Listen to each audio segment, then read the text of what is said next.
I am the, exact competitor to Amrish in some ways, and we are friends at a social and a personal level. I'm the founding CEO of UNIVO Education, which pretty much like UNext and the experience that Amrish described, works in the area of online higher education, enabling universities to go online with their online degrees and online certifications. In the context of today's discussion, and of course in the deck that we've got senior leaders from academia and industries on this table, and I guess we can all be a little bit provocative, we can all be a little bit frank in presentation of our views as to what we can do to really power online higher education to the Viksit Bharat objective and ambition that we all have. I have a couple of points that I listed down.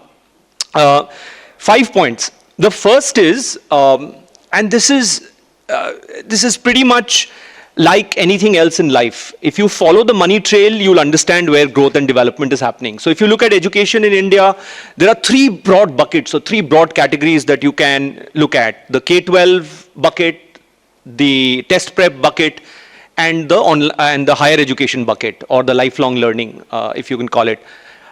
Most of the focus in recent times, the VC money, the media attention, has gone on to K-12 and test prep. You look at it. Whereas a disproportionately lower time has gone to higher education, and within that online higher education. So while there is a GER imperative to raise it from 26% levels to the 2035 objective of 50%, actually mehnat kitna hua hai on higher education, and specifically online higher education, is something that is a big question mark for us. Normally I'm a fairly optimistic person, but I think in this space we've got it more wrong than we've got it right. So that's the first provocation. For the right amount of effort channelization to happen, and I've worked in the 26 years of my corporate experience, I've worked a fair amount of time in 2 other industries before coming to education. One has been FMCG, which is consumer goods. So a lot of time spent with Hindustan Unilever. It's a company that all of us would recognize well. And a lot of time in the telecom industry, again with Vodafone, again a company that a lot of us would recognize well. I think what these industries do very well is that they work in an ecosystem. Competitors work to have some kind of guardrails and rules. There is a solid conversation with the regulator. There are policy making initiatives that are kind of co-created. So again, coming back to higher education, and within that online higher education, in fact there was the recent news of the one regulator that I think the government is talking about. But where is that one industry body that we all belong to, and which can be forming a one powerful cohesive voice, as I have seen in my previous experiences in both consumer goods as well as in telecom. So an ecosystem view or an ecosystem perspective leading to substantial policy making efforts from the industry itself. And when I say industry, it's the combination of academia and corporates.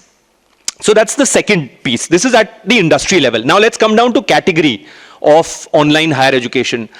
I've spent a little bit of years, less than Amrish, but I also carry the consumer lens into online higher education. So when I look at online higher education, I look at what consumers want, what learners want. And oftentimes the best of intent does not carry through to what consumers perceive. So typically when you talk about online degree, a lot of consumers will tell you top of mind about IGNOU. Is that really the right comparator, right? Something for us to ponder about. So that's my second provocation. Who are we benchmarking with when we talk about specifically online degrees? Because I think while in India everyone talks price, what a lot of people forget that we in India value price-value equation. So it's not just price, but price-value. What is the equivalent of that in online higher education in India? It's something that the industry needs to find a common ground on. Otherwise, the flip side is it'll be a race to the bottom. Everyone coming and offering, their propositions for cheaper and cheaper. Why is that?